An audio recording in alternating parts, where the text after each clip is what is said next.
You know when someone calls themselves a Christian comedian, that what they have to say is going to be good. We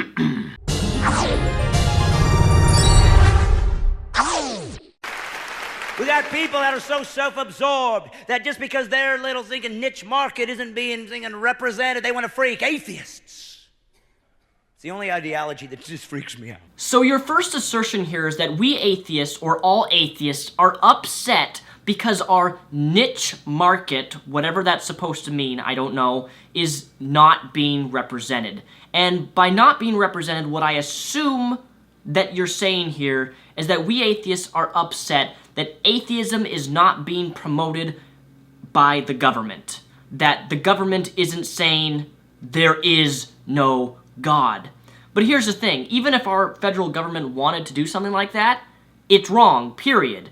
And I would vote against that. I would not want the government to make a declarative statement, there is no God, or to put forth or support any sort of ideology, whether it be religious or not. And here's the thing, I don't know any atheists personally, nor do I have any friends who are atheists who believe or want our government to promote atheism. There is a reason why we have the separation of church and state for this exact reason. Freedom of and freedom from religion. That is what the government's job is to do, is to grant us those things. I believe that everybody in the United States of America has the right to practice their religious beliefs or non-religious beliefs, whatever those be, as long as those religious beliefs do not infringe upon other people and do not harm other people. I'm all for you doing whatever you want to do. If you want to get on the ground and worship 3 times a day to Allah, so be it. As long as it doesn't infringe upon anybody, as long as it doesn't harm anybody, I'm okay with it. But it is never the government's job to push forth an ideology. Ever. Atheists. Atheists wants under God taken out of the Pledge of Allegiance. You know why? It offends him. No, no, no, and no. It is not the phrase, under God, that offends me. Here's a little fact that I guarantee most Christians probably don't know, is that we did not have under God in the pledge until 1954. In fact, here you can see from 1892, I pledge allegiance to the flag and the republic for which it stands, one nation indivisible, with liberty and justice for all. I pledge allegiance to the flag to the republic for which it stands, one nation indivisible, with liberty and justice for all. I pledge allegiance to the flag for the United States and to the republic for which it stands, one nation indivisible, with liberty and justice for all. I pledge allegiance to the flag of the United States of America and to the republic for which it stands, one nation indivisible, with liberty and justice for all. That's right, my fellow religious folks. The Pledge of Allegiance under God wasn't even implemented until 1954. So we had until 1892 all the way to 1954 before we put under God in the Pledge of Allegiance. It always makes me laugh when Christians don't know the history of our own country. You know, the Christians that say, our country was founded upon Christian principles. And Christians in America seem to think that if we were to actually remove under God in the pledge, that somehow our country as a whole would be destroyed, that we would crumble, fall apart. But these are the same type of American Christians who also think that same-sex marriage is also destroying the country.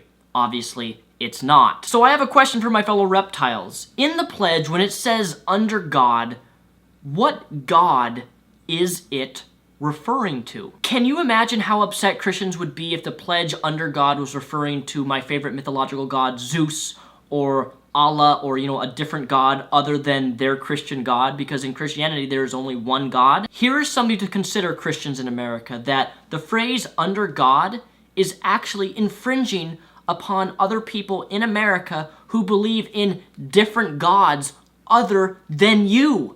Did you know that? I think the Pledge of Allegiance is perfectly fine and acceptable without involving any sort of deity. Obviously, it was acceptable from the 1800s up until 1954 or 52. I'm like, dude, you're an atheist. You don't even believe God is real. How can he offend you? He doesn't offend me at all. I don't have all knowledge, and I would never make a knowledgeable claim, a big claim, saying that there is no God. I would never say that. I know no atheist that would say there is no God. We simply don't believe that there's enough substantial evidence to prove to us that his existence is real. That's all. It's really that simple. Now granted, this is not an issue of me being offended. The problem that I have with the Pledge of Allegiance as of right now is the fact that the government is in a way supporting an ideology that supports theism. And this isn't just the Pledge of Allegiance, this is also on all of our currency, coins, dollar bills, in God we trust.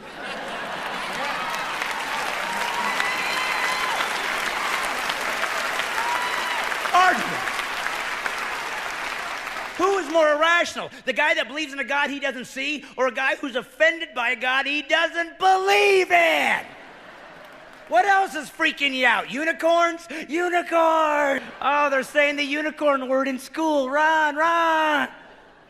You do realize that unicorns are mentioned numerous times throughout the Bible, so if this was your attempt to mock atheists, I think you should study up. Look at life and think it has purpose and meaning. We think that love is real and courage is real and nobility is real and honor is real. None of those ideas that I just told you that you believe is real is in matter. It's not in molecules. It's not material. It's transcendent. It's something beyond our humanness, something we couldn't have got to on our own, and certainly it wasn't evolved by evolution, because evolution says that whatever happens to survive is all that matters. That's all that matters, which means right and wrong doesn't exist. Culture just creates it as it goes. Ah yes, the most common assumption among Christians. We atheists have no purpose, we have no value. You and me, we have no meaning to life because we don't believe in a God. We atheists, we can't know what love is. We can't know what real love is because, it's not biblical love between a man and a woman. We somehow cannot acknowledge the amazing, incredible, beautiful nature that is surrounding us, different parts of the world, because we're atheists, because we have no meaning to our lives. Well, I challenge you. Sit down with an atheist, have a one-on-one, face-to-face conversation with them, and I guarantee you that they can give you a reason why their life is meaningful. For me, personally, my life is meaningful. I put meaning into my own life by knowing that I can help people and that I can inspire people. That's what gives my life meaning. That's what gives me purpose. Knowing that I can help and inspire people, and I have certainly done that here on my channel, especially in my self-help series that I've started. I've started for the past year or so that I make videos on body image and things like that. Knowing that I've helped people gives me purpose. Knowing that I can help people out of their struggles gives me hope, gives me purpose, inspires me to keep on doing what I'm doing. My friends, my family, my animals, my pets, those things give me purpose. They make me want to look forward to life. When I'm older and have a family and have kids, that's something that I cannot wait to have. I can't wait to be a father, have a bunch of little mini Repzions running around and dress them in comic book characters and suits. Assuming that they're into that stuff. My ultimate life goal is to make the world a better place, and that to me gives me meaning, that to me gives me life, and that to me gives me purpose. Something that I don't need with a belief in God. And in regards to your claims about evolution, wow. Facepalm. You have a very skewed vision and understanding of what evolution is, what natural selection is. Evolution is an established scientific fact. But hey, this is a free country, and I support the right for you to be ignorant on the topic of evolution. I'm not going to sit here in this video and give you a full scientific talk about evolution and the processes of evolution. You can do that for yourself. Flew. 50 years, one of the most famous philosophical atheists in the world teaches at Oxford. One of the most influential atheist philosophers in the world, 30 books on it, recently said he's a deist now. You know what was the convincing force in? One of the most compelling convincing force? Intelligent design theory. By doctorates and double doctorates who say something must have done this, it couldn't have been by chance. He was convinced and became, after 50 years, a deist. Intelligent design theory, the same theory that a judge in Georgia said you're not allowed to teach kids. You just used appeal to authority because Anthony Flew, well, he's a deist now. That further proves my argument because he believes it. That means other people should believe it. That makes it true. No. Appeal to authority, fallacy. But, that's not even relevant here. I want to focus on deism because I was a deist. After I converted out of Christianity, I became a deist. And actually, I would say that a deist is a more rational approach than theism. A deist, for those of you who don't know, is someone who believes that an intelligent designer created the world, natural laws, everything that we know, and then walked away. I'm okay with that, actually. Theism, on the other hand, believes that God created the world, intelligent designer, and that the Bible is true, that the Bible is the Word of God, that the earth is 6,000 years old, that there was a tree of knowledge and good and evil, that a woman was formed from the rib of a man, and that they ate from the wrong tree, and whoopity-doo, fuckity-doo, here we are, this depraved, terrible world that which we live in which all of us from birth are born into a sinful world, in which we cannot have any sort of hope or love or care for anyone without Jesus Christ in our lives, and that if we don't turn to Jesus Christ, we will die. That's the difference between deism and theism.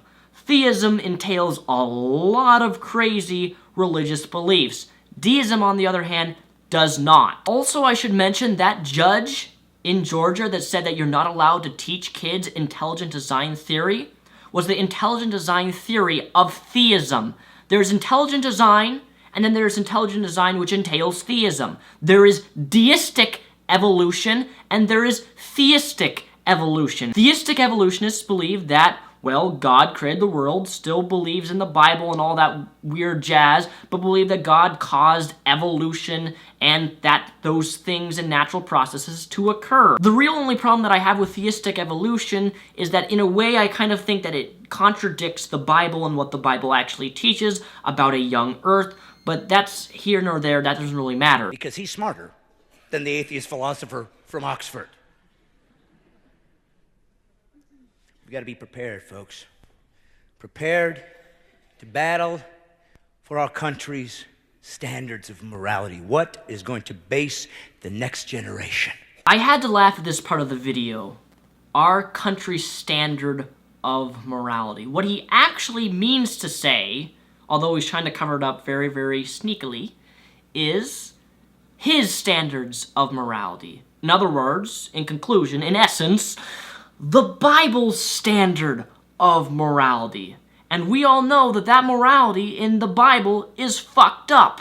I don't need to go into detail about that. I'm very sure that all of you theists out there would absolutely love if our government pandered to your standards of morality in the Bible. But again, ladies and gentlemen, that is why we have the separation of church and state. And hopefully, it stays that way.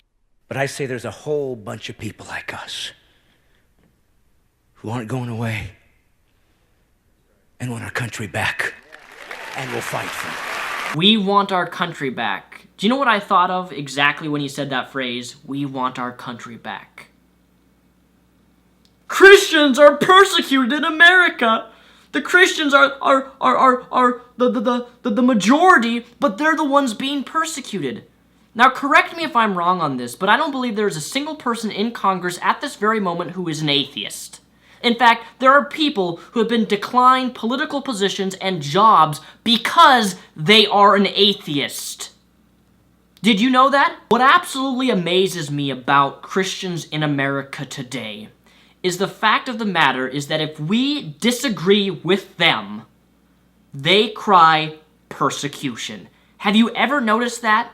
That you can't actually have a true, in fact, disagreement with Christians in America, and I'm not labeling all Christians, but I'm saying the majority of Christians who believe in, the Judeo-Christian God of the Bible and stuff like that, is that they cry persecution if we don't agree with them. I am not going to sit here and let myself or you be silenced because we disagree with somebody and they cry persecution. We're being bullied because you won't agree and you won't succumb to our way. It's like our way or the highway. That has been my experience with many believers and religious folks in America that I have spoken to, even face-to-face, not just here on YouTube. All I would like in America is that atheists are equally represented just as much as someone who is religious, whether it be in the political field, whether it be in the job market, whether it be elected officials from state to state, which in some states, they won't allow an atheist